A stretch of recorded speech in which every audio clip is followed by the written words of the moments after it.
That's great. right. Yeah. What an interesting story you have as a psychologist, and now you're writing books and all of this kind of world that you've created. I'm very interested in getting into it. But before we do that, I know we're all getting COVID fatigue talking about it, thinking about it, the whole thing. But ultimately, how did you survive the pandemic and how did it affect the way that you do work now? Yeah, it's a good question. It's funny, we're, yeah, wanting to put COVID behind us, but my neighbors both have COVID and a couple Oh, friends. wow. It's still around, but not Yeah. as threatening, I think, as it was. Yeah. But I'd say for me, it was actually kind of a mixed bag. I think that's true for, people who have a pretty good component of introversion in their makeup. Some of them were like, oh, wow, don't have to be as attentive to that schedule book, more time to myself, wear the sweatpants. So Sure. there was that relaxing element to it. Certainly, so that was not, that aspect was almost nice for me. Although, of course, in the background was this pretty threatening illness. And then I did have lost family members. So that was a much more serious side to contend with. Lost my dad, who was 98, and my stepmother within a few days of each other to COVID. So that was part of the journey for me.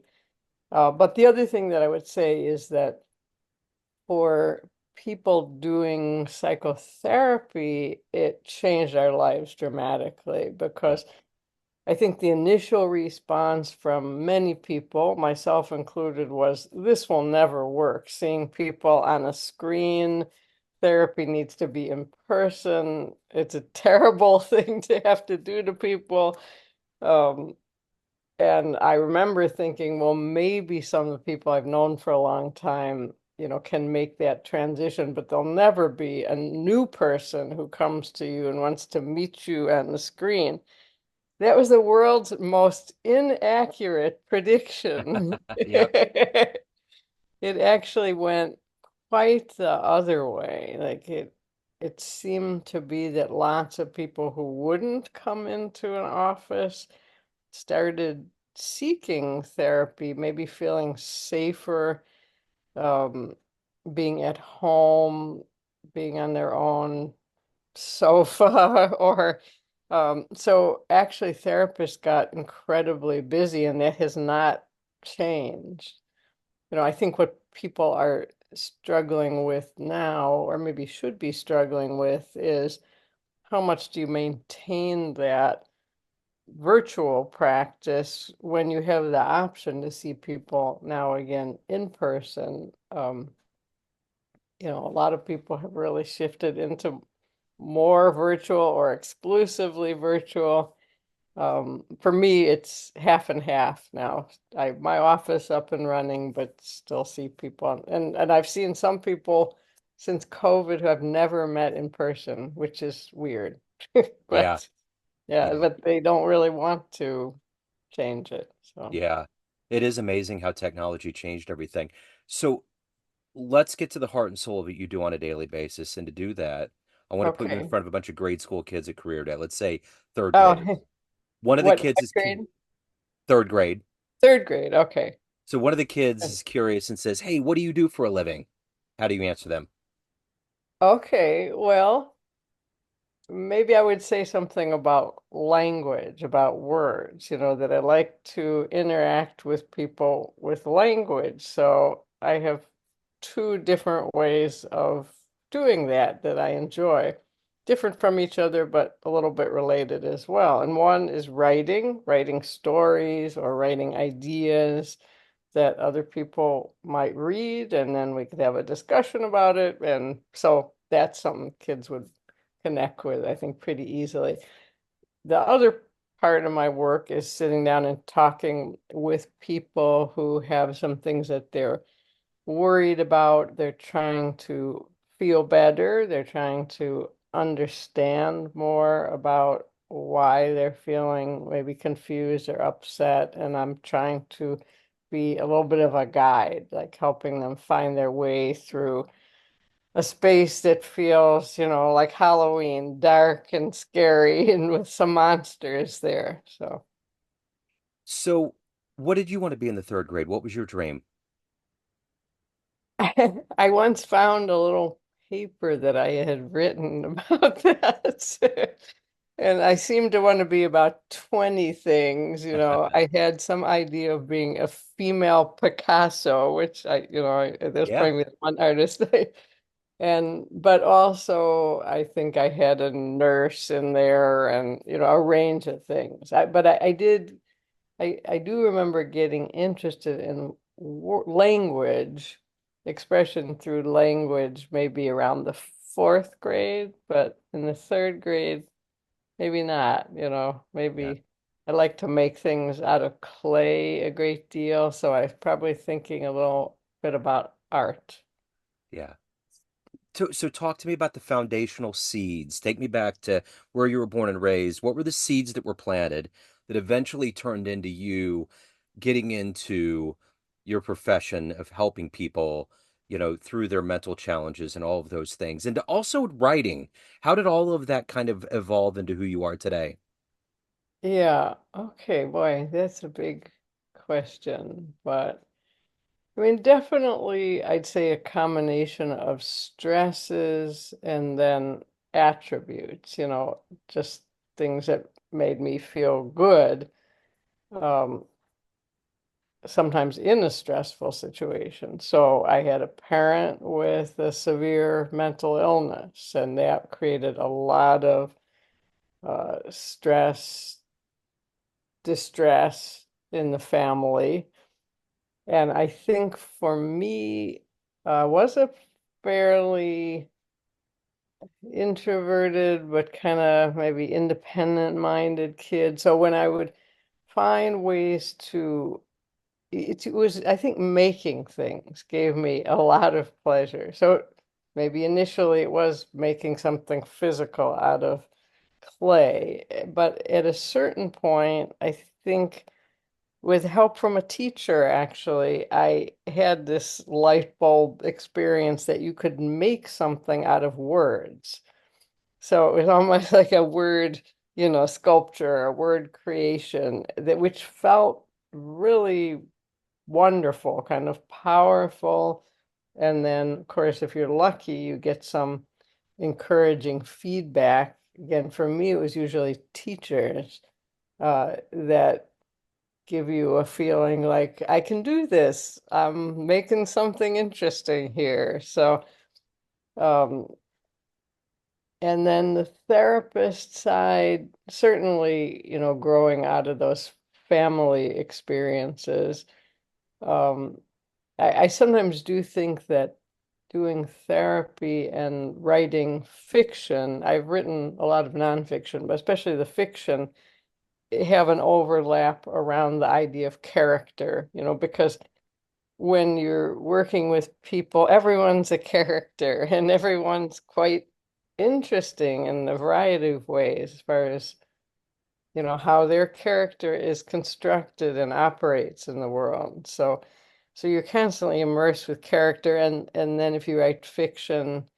you're having to create characters. And I think that's maybe why, although I like poetry, I've been drawn to fiction because it's so much more character focused than poetry tends to be. So, when you were young, what was your favorite book? What was the one that either made you want to read more or make you write? I definitely love to read as a kid. I don't know about I had a lot of books that I loved, I'd say, and just immersed in. I was remembering the other day being in the elementary school library, which was a nice place, a safe, comfortable, interesting place. Um, and sort of scanning the shelves for books with a red spine. So the books with the red spines were the biographies, and I really liked those. So one I remember loving was Luther Burbank, Boy Scientist There may be no one else on earth that remembers that book, but I remember loving that book because they were explaining how I don't know at what point, he probably wasn't still a boy, but he figured out how to graft plants and create a new plant. So I would go around taking pieces from plants, and I think I was in third grade, or because I would scotch tape them together, and think that I was going to get. I didn't understand anything about roots or feeding the plants, so I didn't have a lot of success. But just the idea of being able to do this experiment and create something new was a lot of fun. And there were others. A book I remember loving was called Banner on the Hill, and it was about a kid um, in Switzerland who was trying to climb. Oh, he was trying to climb the Matterhorn because I think his father had died on climbing the Matterhorn. So it was just an adventure and a huge personal challenge, and something about identifying with that kid trying so hard to be brave and take on something difficult, was very interesting. So those are from a young age. As you Sure. get older, you look to different kinds of books. Absolutely. So who's So, been a hero? Who's been an inspiration for you in your life? I'm not real hero focused, but I'd say the people that I maybe have most admired have been people involved in civil rights and social change, social justice movement. So John Lewis or Elijah Cummings or contemporary figures, Maxine Waters, people who get up there with a lot of opposition often and speak their mind about their ideas of what people are entitled to, or sometimes environmental heroes. This novel, the children or young adult novel that I just published, kind of moves into that theme of um, environmental activism on the part of a young kid. So yeah, I think those are the people I tend to really tune into, people who fight for their own and other people's rights. So if you could meet one of those figures, somebody that you find fascinating that is doing that, that's alive on the planet right now, Oh, spend some time with them, who would that be? boy, I don't know. I don't know. Maybe I'd go meet Eric Holder. He was the Attorney General, and he's pretty involved in voting rights issues now. So not somebody he just came to mind as you know, kind of a worker bee, and some like I do like people who do the sort of hard day-to-day work. They don't necessarily have to have a big personality. Um, but they do the work. Or there's a guy, Mark Elias, who runs this, maybe nobody else has heard of it, a group called Democracy Docket. He's out there like fighting in the voting rights area. So Sure. I wouldn't mind meeting him. Yeah, for sure. So let me ask you this. What is your motivation every day to wake up to do the work that you do between helping people, writing stories, and evolving as a human being yourself? What is that collective energy every day for you to get up and do that? Huh. Well, I suppose just an idea of things that are meaningful to me. Like I will ask myself a lot, I'm no spring chicken. Why am I still trying to write books? What are you doing it for? And it just has some kind of core meaning to me, that certain things in life are of value. So for me, it's often things having to do with nature, animals, the self-expression. I like to paint. I like that painting behind you. My eyes are very drawn to Yeah, it. I'm a visual artist too, so yeah, it's one of my Oh, paintings. Yeah. Oh, that's one of yours? Okay, I Yeah. like it. I like Thank it. you. Yeah, it's good. Thanks. Um, it's interesting because it kind of competes with your image, but doesn't, Right. overwhelm it. Yeah, Well, that's good. That's a good yeah, thing. it's good. Good balance. So, um, and the therapy work, um, yeah, it just feels meaningful to have an impact, try and have a positive impact on people's lives. I could give it up. I could retire at this point, but I enjoy it and it adds a dimension to my life too, in addition to feeling like it's useful to other people.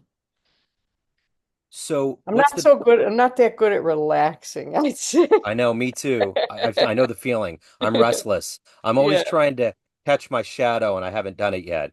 So, so I'm curious, what's the best advice you've ever gotten? Huh.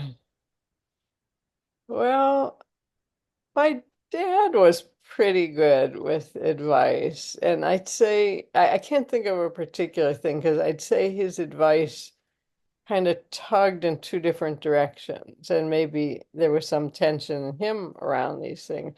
So on the one hand, if you wrote a book, he'd say, "Don't rest on your laurels, Sue." That would be the first thing he'd say. Get back to work. Yeah.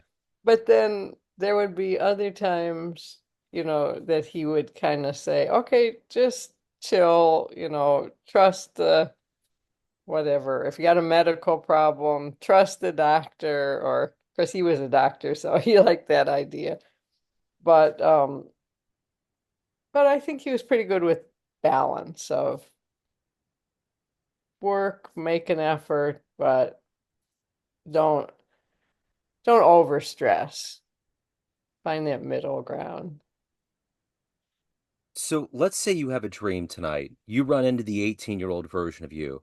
You can give that young version of you a piece of advice based on this life you've lived, the wisdom you've accumulated along the way. What advice would you impart on that young version of you? Oh, probably lots of things, and the young version wouldn't listen to any Of of them. course, because they know Yeah. everything.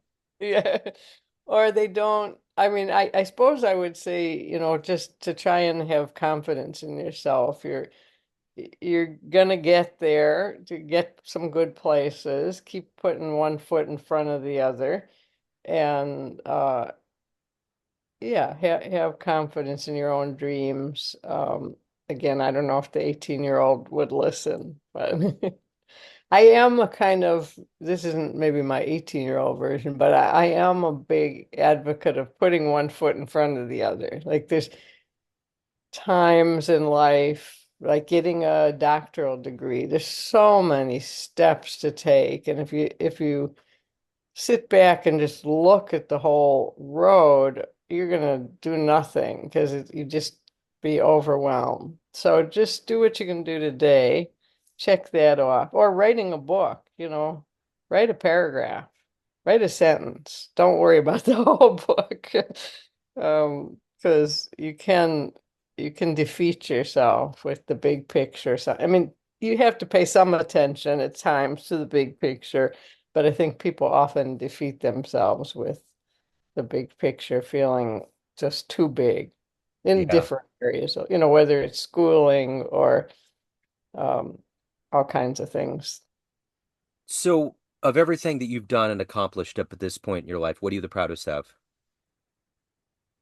I don't know, actually. Um, I don't know.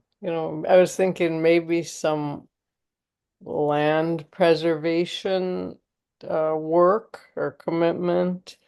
But there isn't one thing, I guess I like maybe this is ducking the question in a way, but I like having a kind of a multifaceted life. So I'll say I'm Yeah.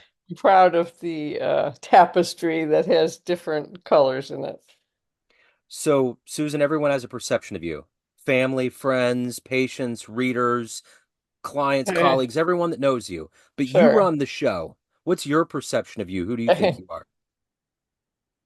Uh, a pretty hard worker, very persistent, I'd say. Sometimes to a fault, but I tend to be pretty persistent about things that I care about. So if anyone wants to get your books, they want to hire you, reach out, learn more about anything that you're doing, your world, where do they go? I have a website, susanbethmiller.com. I've been using my middle name because I have a pretty common name. So, the books are represented there. Of course, you can get them any place. Um, I'm trying to maybe Amazon isn't the only place in the world to buy books. Let me put it that way. There Yeah, are other, yeah, totally. yeah. Susan, But yeah, and there's some uh representation there of my therapy work too, but also the writing and the yeah, nonfiction writing. Yeah. for But sure. book I'm trying to encourage people to take a look at now is it's the first young adult novel I've written called By the Way, I Love You. And yeah, it's for younger people, 16 to 18, maybe a little older, into college. Okay. Perfect, Susan. This has been great. Thank you. Thank you for your story. Thank you for your time. Keep doing the great work out there. Thank you very much. It's been a pleasure talking with It's you. been wonderful. Thank you.